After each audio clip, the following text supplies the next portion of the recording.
Hello everyone, welcome to this video tutorial on data mining. In today's class, we will have discussed some of the common properties of similarity measures. As you remember, in the last class, we have discussed the properties possessed by dissimilarity measures, which were positivity, symmetricity and triangular inequality. So now we will see what are the different properties of the similarity measure. So as you can see in the slide, similarity measures have some well-known properties. If P and Q is the two objects, so SPQ represents the similarity between the data objects P and Q. So according to the first property, similarity between the objects P and Q will be equal to 1 or have the maximum similarity if P and Q are both same. So this satisfies the first property, which is known as the positivity property.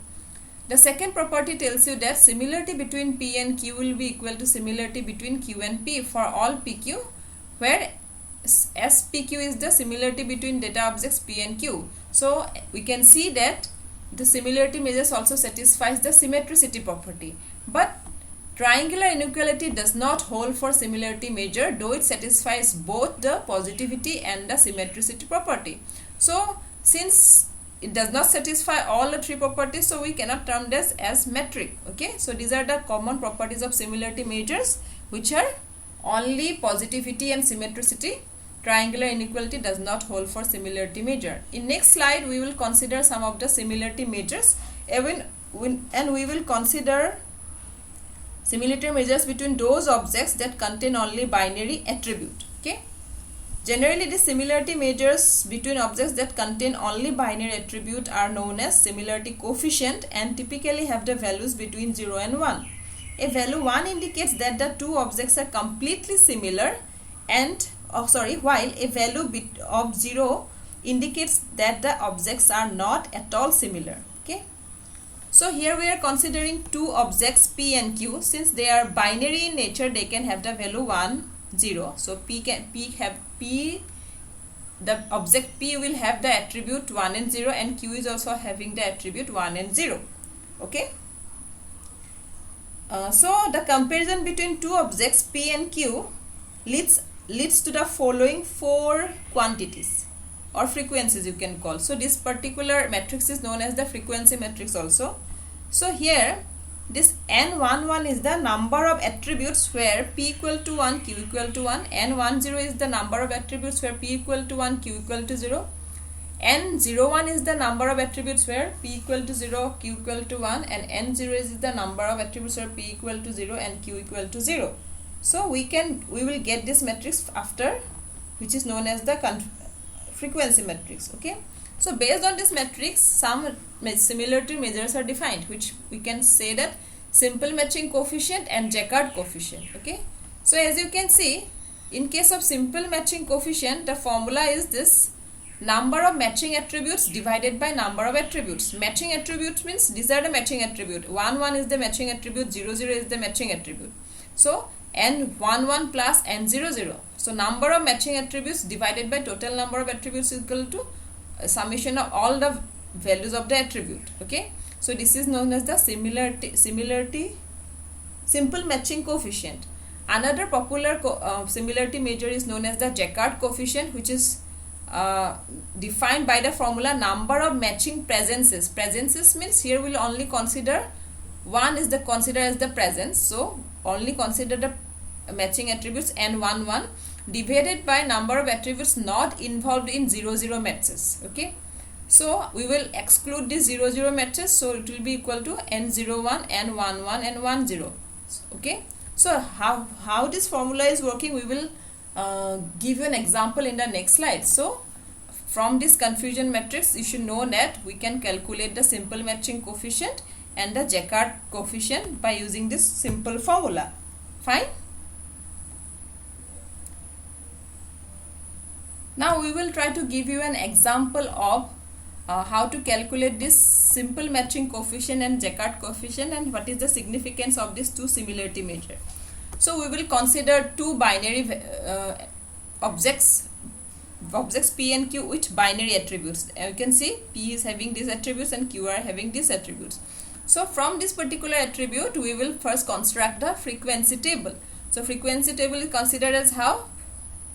So there is no 1 1 matches, so it will be 1, sorry, it will be 0. 1 0 matches, there is only 1 0 match, single 1 0 matches, so it will be 1.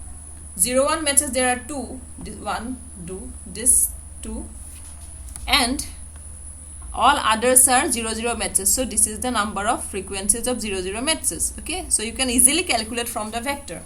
Now if you calculate the simple matching coefficient, so number of matching presences, n00 is here what, 7, and 1, n11 is here is 0. So 7 divided by all the combination 0 plus 1 plus 2 plus 7, which is 10. So 0.7 is the simple matching coefficient.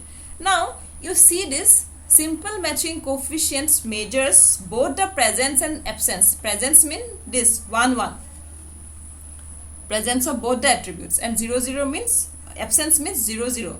So simple matching coefficient counts both presence and absence equally.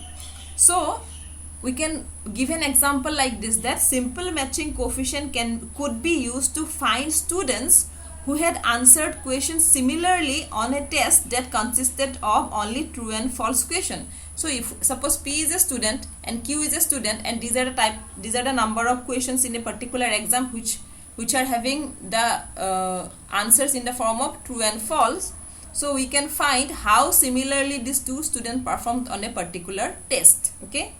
Now for example, just consider P and Q are the data objects that represent two-row transaction of a transaction matrix. Okay. Transaction means suppose P is a customer, Q is a customer. Okay. And P buys, suppose these are the total items available in a shop, and these are the total items available in a shop. So P buys the first item and Q buys the last item and this item. So all other items are not bought by either P or Q. So if each asymmetric binary attribute corresponds to an item in a store, then 1 indicates that the item was purchased. So this particular item was purchased, while a 0 indicates that the product was not purchased. Okay.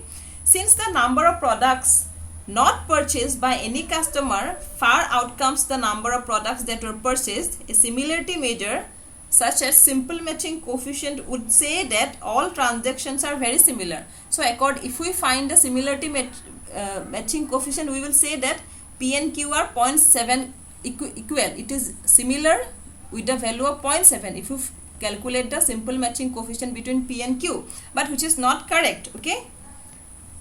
But the Jaccard coefficient is frequently used to handle objects consisting of asymmetric binary attributes. Okay. Now see, if you find the Jaccard matching coefficient, it will give you a value 0. That means the buying pattern of customer P and Q are not same at all. Okay. So this is how you have to think of the scenario in which case you are going to apply simple matching coefficient and in which case you are going to apply Jaccard coefficient. In Jaccard coefficient, it is the 1 1 present. So 1 1 there is 0. So if you divided 0 by anything, it will be ultimately 0. Okay. So this is how we can see the difference between simple matching coefficient. Simple matching coefficient equally take care of both the presences and the absences, but Jaccard coefficient only took those attributes to be under consideration in where presences are equal. Okay. So if a particular customer do not buy this item, that does not mean that both are equal. Okay. But if you find the simple matching coefficient between these two transactions, you will get a value 0.7, which is not correct. So in such scenario, we will using Jaccard coefficient. Fine. So in next class, we will see another similarity measure, which is known as cosine similarity measure.